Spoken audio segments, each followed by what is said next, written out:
Olá, amigos alternativos, esse é o Gigantes Adormecidos, o programa do Última Divisão que a gente fala sobre times que tiveram auge, história, títulos e hoje não tem mais, hoje passam uma situação complicada. Hoje a gente vai falar sobre a Tunaluso brasileira, um time paraense muito pedido nos comentários de vários vídeos que a gente já fez e tem muita história boa, mas a gente vai começar a contar depois da vinheta.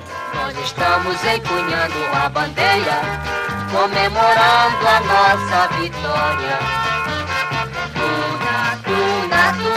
Antes de começar a história da Tunaluso, vamos falar sobre a nossa parceria da Ícone. Essa camiseta que eu estou vestindo aqui, do Última Divisão, nossa camisa oficial, foi feita pela Ícone e você pode fazer a sua também para o seu time de pelada, time de fim de semana, o grupo da família, sei lá, qualquer coisa. Entra em ultimadivisão.com.br/ícone, dá uma conferida como é que faz lá e tem desconto também.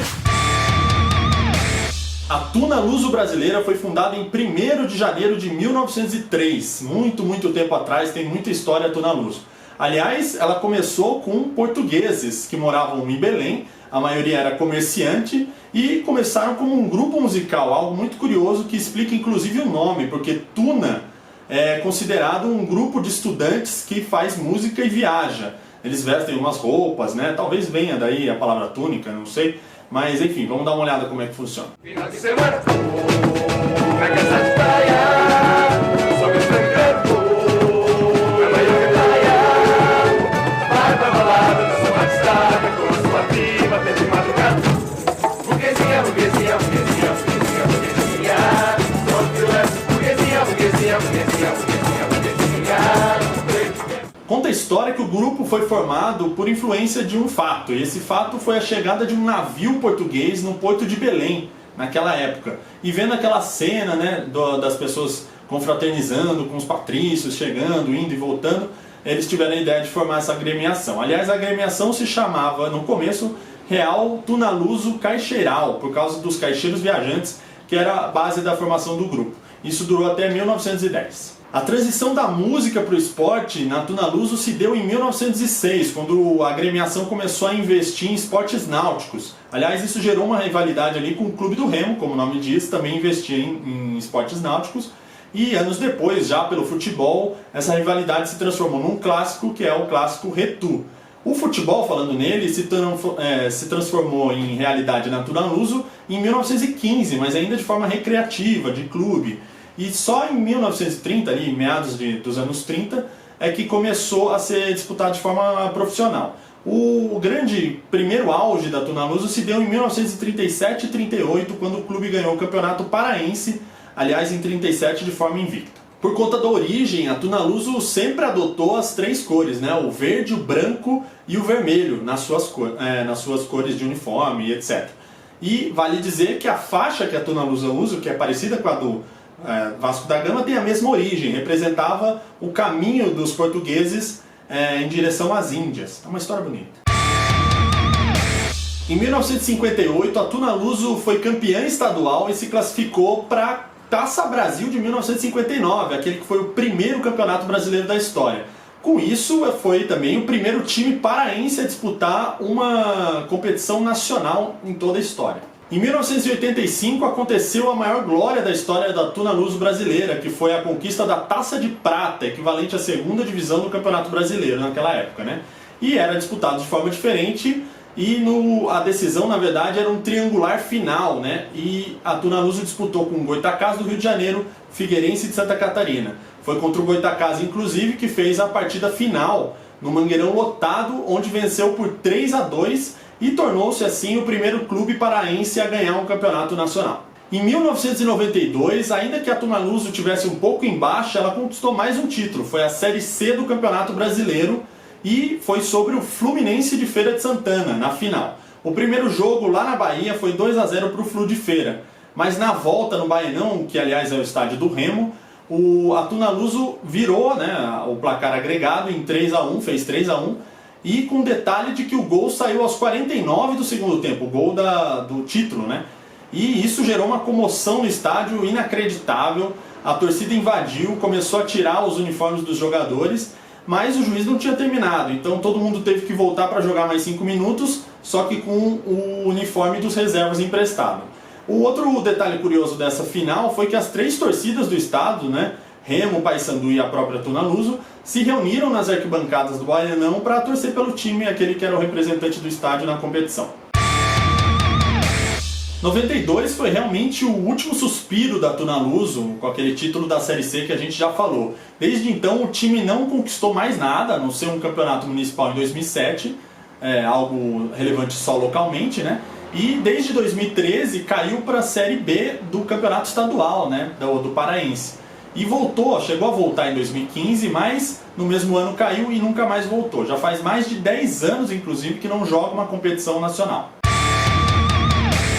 A Tunaluso costuma revelar bons jogadores para o futebol brasileiro, como por exemplo o Giovani, o meia clássico, aquele jogadorzaço, pelo menos na minha opinião. Começou na Tunaluso e se destacou em 1992. Depois chegou a passar pelos rivais ali Paysandu e Remo, mas sem muito destaque. Foi quando ele foi jogar na São Carlense, um time do interior de São Paulo, num jogo especificamente contra o Palmeiras. Ele se destacou, chamou a atenção ali do futebol do eixo e foi transferido para o Santos. Lá no Santos ele foi peça fundamental na campanha ali do vice-campeonato do Campeonato Brasileiro de 95 e depois chegou a jogar inclusive a Copa do Mundo de 1998. Enfim, uma longa carreira, longa e vitoriosa no futebol que começou na Tunaluso. Outro meia bastante relevante do futebol brasileiro que passou ali pela Tunaluso, começou aliás, é o Paulo Henrique Ganso, o PH Ganso, que desde os 7 anos jogava na Tunaluso, mais precisamente no futsal, e tinha um apelido curioso de Petrobras, porque o pai dele trabalhava na Petrobras, então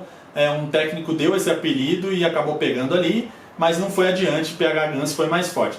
Depois dali ele foi inclusive indicado pelo Giovani, o jogador que a gente falou agora há pouco, indicado ao Santos e fez uma brilhante carreira, foi jogar na Europa depois, teve passagem pelo São Paulo e etc. Mais um jogador bastante conhecido do futebol brasileiro que passou pela Tunaluso, aliás começou, foi o Iago Pikachu, que começou também no futsal, assim como o PH Ganso, onde ganhou o apelido, inclusive, do mesmo treinador que apelidou o PH Ganso de Petrobras, como a gente já falou. O curioso é que depois ele foi jogar no Paysandu, onde foi migrado para o campo, né, e se profissionalizou, se destacou e foi jogar no Vasco, onde está até hoje.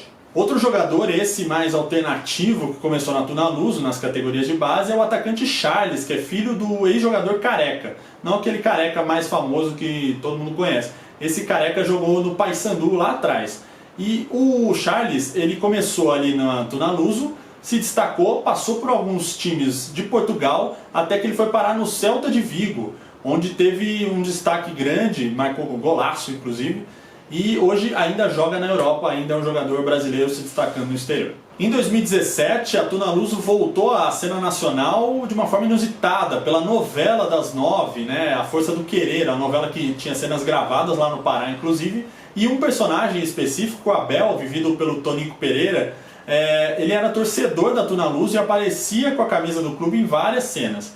Aliás, o Tonico Pereira é um torcedor fanático do Goitacás, foi adversário da Tunaluso em 1985. Inclusive na época da novela ele foi tema de reportagem por causa disso, por causa da camiseta que ele usava e também por ser torcedor do Goitacás. Ou seja, você veste hoje com orgulho a camisa do time que, de certa maneira, derrotou o Goitacás. Não, e tirou talvez a maior glória nacional do Goitacás. Não, a maior glória nacional do Goitacás está por vir. Pode ficar tranquilo. Infelizmente, para o torcedor da Tunaluso, não temos muitas boas notícias, né? O planejamento de 2019 não começou ainda, porque como o time está na segunda divisão do campeonato estadual, e esse campeonato só começa em outubro, o planejamento ainda está parado, né? A concentração do time até o momento tem sido nas categorias de base, mais especificamente ali nos juniores, tanto nas competições masculinas como nas competições femininas. Um detalhe curioso disso é que o Iago Pikachu, que a gente já falou dele aqui nesse vídeo, ele andou declarando que tem vontade de ajudar a Tunaluso de alguma forma, né? Vendo que o time está nessa situação. Quem sabe até um dia ele pode voltar a jogar na Tunaluso. Bom, esse foi o programa Gigantes Adormecidos sobre a Tunaluso brasileira, um time que lá do começo do século passado e que já teve momentos de glória. A gente já contou também umas situações complicadas que o time vem vivendo e falamos de algumas estrelas também. Se você gostou desse vídeo, dá um compartilhar, especialmente se você é do Pará, mostra aí para os seus amigos torcedores, compartilha essa história, deixa os comentários que a gente gosta. Aliás, antes da gente fechar o vídeo, tem 2 recadinhos rápidos. O primeiro é da nossa parceria com a Vestiário Company. a autora dessas camisetas casuais de futebol aqui, muito interessantes. Essa aqui é sobre a anatomia do drible.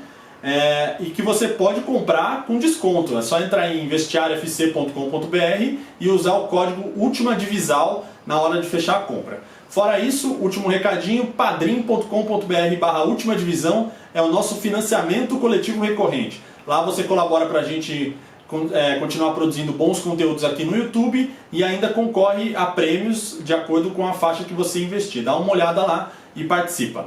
Tirando isso, até a próxima. Tchau, tchau.